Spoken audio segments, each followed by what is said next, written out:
ദേവാമൃതം ദേവാമൃതത്തിലേനി വാസ്തുശാസ്ത്രം. ദേവാമൃതം വാസ്തു ജ്യോതിഷപരമായ പ്രശ്നപരിഹാരങ്ങൾ നമുക്ക് നിർദ്ദേശിച്ചു തരുവാനും ഒപ്പം വാസ്തുശാസ്ത്രത്തെക്കുറിച്ചുള്ള ഒരുപാട് സംശയങ്ങൾ നമുക്ക് ദൂരീകരിച്ചു തരുവാനുമായ പ്രമുഖ വാസ്തു ജ്യോതിഷാചാര്യൻ ശ്രീ ഡെന്നിസ് ജോയാണ് നമ്മളോടൊപ്പം ഉള്ളത്. അദ്ദേഹത്തെ വളരെ സ്നേഹാദരങ്ങളാണ് നമുക്ക് സ്വാഗതം ചെയ്യാം. നമസ്കാരം. കത്തിലേക്ക് പ്രിയമുള്ള ഡെന്നിസ് ജോയ് സാർ, ഞാൻ കൊട്ടാരക്കരയിൽ നിന്നും എഴുതുന്നു. 16 സെൻറ്റ് സ്ഥലത്ത് 2 നിലകളിലായി 3000 സ്ക്വയർ ഫീറ്റിൽ വരുന്നൊരു വീട് പണിയുവാനായി ഞാൻ പ്ലാൻ ചെയ്യുകയാണ്. അതനുസരിച്ചൊരു പ്ലാൻ വരച്ചു. ഇതിലെന്തെങ്കിലും മാറ്റങ്ങൾ വരുത്തേണ്ടതുണ്ടോ? എന്തെല്ലാമാണ് വരുത്തേണ്ടത്? ഇതിൻ്റെ തൊട്ടടുത്ത് ഒരു ആരാധനാലയമുണ്ട്, അതുകൊണ്ട് എന്തെങ്കിലും ദോഷമുണ്ടോ? സ്ഥലത്തിന് എന്തെങ്കിലും ദോഷമുണ്ടോ? ദയവായി മറുപടി തന്ന് സഹായിക്കണമെന്ന് അനീഷ് പുത്തൻപുരയ്ക്കൽ. ഇതിനകത്തൊരു ആരാധനാലയം നിപ്പുണ്ട് തൊട്ടടുത്തായിട്ട്. അപ്പം അതിനനുസരിച്ച് വീട് പണിതുകൊണ്ട് ദോഷമുണ്ടോന്നാണ് ഇവർ ചോദിച്ചിരിക്കുന്നത്. കാരണം വെച്ചാൽ വാസ്തുവിനെ സംബന്ധിച്ചൊരു 150 അടി മാറി നിൽക്കുന്ന ആരാധനാലയമാണെങ്കിൽ അതുമായിട്ട് ബന്ധപ്പെട്ടുള്ള ദോഷങ്ങൾ വരാനുള്ള സാധ്യത കുറവാണ്. പക്ഷേ ഇവർ ആരാധനാലയങ്ങൾ അടുത്തുണ്ടെങ്കിൽ അടുത്തുള്ള ഏതെങ്കിലും ഒരു വാസ്തുകാരെ വിളിച്ച് കാണിച്ചിട്ട് ഒന്നുകൂടി ഒന്ന് കൺഫേം ചെയ്യണം. കാരണം വെച്ചാൽ എപ്പോഴും നമ്മൾ പ്ലാനിൽ നമ്മൾ നോക്കുമ്പോൾ അതിൻ്റെ എല്ലാ കാര്യങ്ങളും നമുക്ക് അറിയാൻ പറ്റില്ല. പക്ഷേ 150 അടി മാറിയാണെങ്കിൽ ഇതുമായിട്ട് ബന്ധപ്പെട്ടുള്ള ദോഷങ്ങൾ വരാൻ സാധ്യത കുറവാണ്. അപ്പോൾ എന്നാലും ഒന്ന് കൺഫേം ചെയ്യുന്നവർക്ക് നല്ലതാണ്. അതുപോലെ ഇതിൻ്റെ ഈ ഒരു വീടിൻ്റെ പ്ലാൻ എടുക്കുന്ന സമയത്ത് ഇതിനകത്തൊരു 130 സെൻറ്റിമീറ്റർ കൂടി കൂട്ടിയെടുക്കുകയാണെന്നുണ്ടെങ്കിൽ ഇത് 77 കോൽ വരും.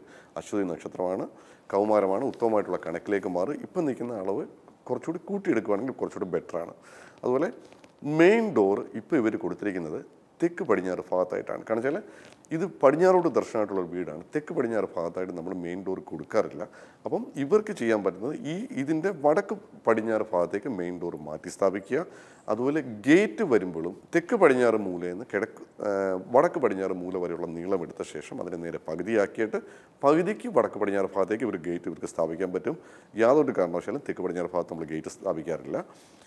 ഈ 2 കാര്യങ്ങൾ ഇവർ ചെയ്യണം. അതുപോലെ ഇതിനകത്ത് സെപ്റ്റി ടാങ്കിൻ്റെ കാര്യങ്ങളാണ് ചോദിച്ചത്. കാരണം സെപ്റ്റി ടാങ്കും ജലസംഭരണികളും ഒക്കെ ഇവർ മതിൽ കെട്ടിയിട്ട് കോമ്പൗണ്ടിന് പുറത്താക്കുവാണെങ്കിൽ ഏറ്റവും സേഫാണ്. ഇതുമായിട്ട് ബന്ധപ്പെട്ടുള്ള ദോഷങ്ങളൊന്നും ഇവരെ ബാധിക്കില്ല.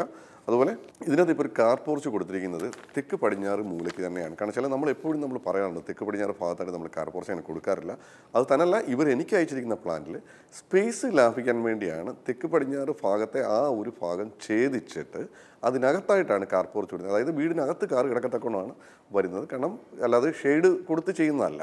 അപ്പോൾ ഇവർക്ക് ചെയ്യാനുള്ളൊരു എളുപ്പ വഴി എന്ന് വെച്ചാൽ ഇപ്പോൾ ഈ കാർ പോർച്ച് നിൽക്കുന്ന തെക്ക് പടിഞ്ഞാറ് ഭാഗം ഭൂമിക്ക് അടിയിൽ കൂടിയാണെങ്കിൽ ഒരു ബേസിക് ഫൗണ്ടേഷൻ കൊടുത്തിട്ട് ഒന്നുകിൽ ഇവർക്കൊരു ബെഡ്റൂമായിട്ട് സ്ഥാപിക്കാം. കാരണം വെച്ചാൽ ഇപ്പോൾ ഇവർ വീട് പണിയുന്നതേ ഉള്ളൂ. ഇപ്പം ബെഡ്റൂം ആയിട്ട് ഇവർ സ്ഥാപിക്കുകയാണെങ്കിൽ ഭാവിയിൽ നമുക്ക് ചിലപ്പോൾ തെക്ക് പടിഞ്ഞാറ് ഭാഗത്തൊരു ബെഡ്റൂം കൊടുക്കാൻ പറ്റിയില്ല എന്നോർത്ത് പിന്നീട് വിഷമിച്ചൊരു കാര്യമില്ല. ഇപ്പോഴാകുമ്പോൾ ഇവർക്ക് തെക്ക് പടിഞ്ഞാറ് ഭാഗത്തായിട്ട് കാർ പോർച്ചിൻ്റെ ഭാഗത്ത് ഇവർക്കൊരു ബെഡ്റൂം പ്ലാൻ ചെയ്യാൻ പറ്റും. അപ്പം കുറച്ചുകൂടെ നമുക്ക് വാസ്തുവിൻ്റെ ഗുണഫലങ്ങൾ ഇവർക്ക് കിട്ടും. അപ്പോൾ ഇവർ കാർ പോർച്ച് ചെയ്യുമ്പോൾ ഇതിൻ്റെ വടക്ക് പടിഞ്ഞാറ് ഭാഗത്തായിട്ട് ഇവർ സെപ്പറേറ്റ് ആയിട്ട് ചെയ്യുവാണെങ്കിൽ ഒന്നുകൂടെ ബെറ്ററാണ്. ഇനി അത് പറ്റുന്നില്ല എന്നുണ്ടെങ്കിൽ പടിഞ്ഞാറ് ഭാഗത്തായിട്ട് 2 തൂണ് മാത്രം കൊടുത്തിട്ട് ഷീറ്റ് ഇറക്കി ഷെയ്ഡ് ഇട്ടിട്ട് ഇവർക്ക് കാർ പോർച്ച് ചെയ്യാൻ പറ്റും. അതുപോലെ മുകൾ നിലയിൽ ഇപ്പം നിലവിൽ കാർ പോർച്ച് നിൽക്കുന്നതിന് മുകൾ ഭാഗം ബ്ലാങ്ക് ആണ്. അപ്പം കാർ പോർച്ച് നിൽക്കുന്ന തെക്ക് പടിഞ്ഞാറ് ഭാഗത്ത് ഒരു ബെഡ്റൂം പ്ലാൻ ചെയ്തിട്ട് അതിൻ്റെ മുകളിലായിട്ട് ഒരു നിലയിൽ ഒരു ബെഡ്റൂം കൂടെ ചെയ്യുകയാണെന്നുണ്ടെങ്കിൽ കൂടുതലായിട്ട് വാസ്തുവിൻ്റെ ഗുണഫലങ്ങൾ കിട്ടും. അതുപോലെ സിറ്റ് ഔട്ട് വരുമ്പം ഇതിൻ്റെ പടിഞ്ഞാറ് ഭാഗത്തായിട്ട് കൊടുക്കും. മുകൾ നിലയിൽ പടിഞ്ഞാറ് ഭാഗത്തായിട്ട് പ്ലാൻ ചെയ്യാൻ ഇവർ ശ്രദ്ധിക്കുക.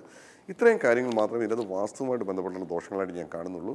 അതുപോലെ ഇവർ ഏതെങ്കിലും ഒരു വാസ്തുക്കാരെ വിളിച്ചിട്ട് ആരാധനാലയവുമായിട്ട് ബന്ധപ്പെട്ടുള്ള ദൃഷ്ടിബലം ഉണ്ടോ എന്നുള്ളതൊന്ന് കൺഫേം ചെയ്യണം. ഞാൻ ഈ പറഞ്ഞ കാര്യങ്ങൾ മാത്രമേ ഇതിനകത്ത് വാസ്തുവിൻ്റെ കറക്ഷനുമായിട്ട് ബന്ധപ്പെട്ട് വരുന്നുള്ളൂ. ഈ കാര്യങ്ങൾ ചേഞ്ച് ചെയ്യുമ്പോൾ വാസ്തുവുമായിട്ട് ബന്ധപ്പെട്ടുള്ള ദോഷങ്ങൾ മാറിക്കിട്ടും. പിന്നെ ഈ പറഞ്ഞ പോലെ ഇവർ സെപ്റ്റി ടാങ്ക് ചെയ്യുമ്പോഴും അതുപോലെ വാട്ടർ ടാങ്കൊക്കെ ചെയ്യുമ്പോഴും ഇവരുടെ ഒരു ബൗണ്ടറി തിരിച്ചിട്ട് ഇവർ ചെയ്യുവാണെങ്കിൽ അതിൻ്റെ ദോഷങ്ങൾ ഒരിക്കലും ഈ ഒരു കോമ്പൗണ്ടിലേക്ക് വരില്ല. കിണർ ഇതിനകത്ത് കൊടുത്തോട്ടെ. കിണർ കൊടുക്കുമ്പം അടുത്തുള്ള ആരെങ്കിലും വാസ്തുക്കാരെ വിളിച്ച് കാണിച്ചിട്ട് കിഴക്ക് ഭാഗത്തോ വടക്ക് ഭാഗത്തോ ഒരു സ്ഥാനം നോക്കിയിട്ട് ഇവർ ചെയ്യുക.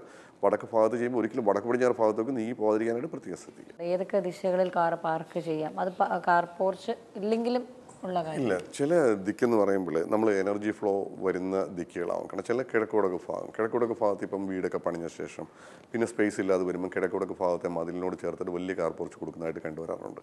അപ്പോൾ കിഴക്കുടക്ക് ഭാഗത്ത് കാർ പോർച്ച് കൊടുക്കുമ്പം ഈ പറഞ്ഞ പോലെ അതിൻ്റെ ഹൈറ്റൊക്കെ നമ്മൾ പ്രത്യേകം ശ്രദ്ധിക്കേണ്ടതാണ്. കാരണം ചില എനർജി ഫ്ലോ ബ്ലോക്ക് ചെയ്യും. അതുപോലെ ഇപ്പം തെക്ക് പടിഞ്ഞാറ് ഭാഗത്തായിട്ട് നമ്മൾ യാതൊരു കാരണവശാലും നമ്മൾ കാർ പോർച്ച് കൊടുക്കാറില്ല. കാരണം തെക്ക് പടിഞ്ഞാറ് ഭാഗത്ത് കാർ പോർച്ച് കൊടുക്കുമ്പോൾ ചിലപ്പോൾ ഈ പറഞ്ഞ പോലെ വാഹനമായിട്ട് ബന്ധപ്പെട്ടുള്ള എന്തെങ്കിലും രീതിയിലുള്ള പ്രശ്നങ്ങളും ബുദ്ധിമുട്ടുകളും വന്നുകൊണ്ടേയിരിക്കാം. അത് തന്നെ കാർ പോർച്ചിൻ്റെ ഒരു സ്ഥാനം എന്ന് പറയുന്നത് കൃത്യമായിട്ടുള്ള കണക്കിലും അത് കൃത്യമായിട്ടുള്ള സ്ഥലങ്ങളും നമ്മൾ കൊടുത്തില്ലെങ്കിൽ നമുക്ക് ഒരിക്കലും വാഹനം വാഴില്ല.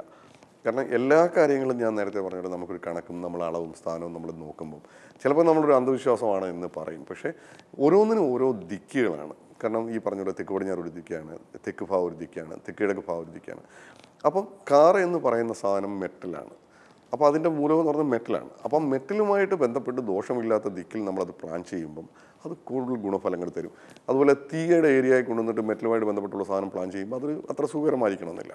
അപ്പോൾ ഓരോ ദിക്കും നമ്മൾ ചെയ്യുമ്പോഴും അത് കൃത്യമായിട്ടുള്ള സ്ഥാനം നോക്കി ചെയ്യുകയാണെന്നല്ല. കാരണം ചില വാഹനങ്ങൾ വാങ്ങിച്ചാൽ വാഴാത്ത ആൾക്കാരുണ്ട്, എത്ര വാഹനം വാങ്ങിച്ചാലും വാഴയില്ല.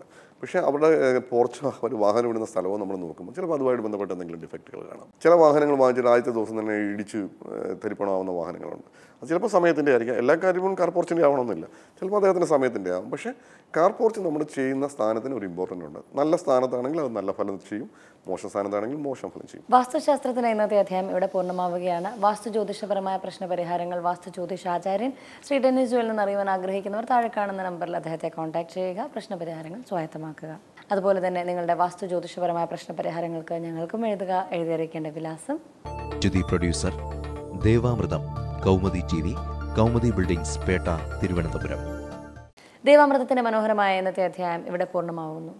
മറ്റൊരു പുതുമ നിറഞ്ഞ അധ്യായമായി അടുത്ത ദിവസം വീണ്ടും ഇതേ സമയം കാണാമെന്ന ശുഭപ്രതീക്ഷയോടെ ഇവിടെ വാങ്ങുന്നു.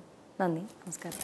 മറക്കുന്നു നാം ഇന്നു നമ്മളെ തന്നെ, വേദാന്തമില്ലാത്ത നാൾ വഴിയിൽ അറിവിൻ്റെ ആ ദിവ്യപ്രഭയായി ചൊരിയുന്നു ഗുരുവരുളാകുന്ന ദേവാമൃതം, ഗുരുവരുളാകുന്ന ദേവാമൃതം.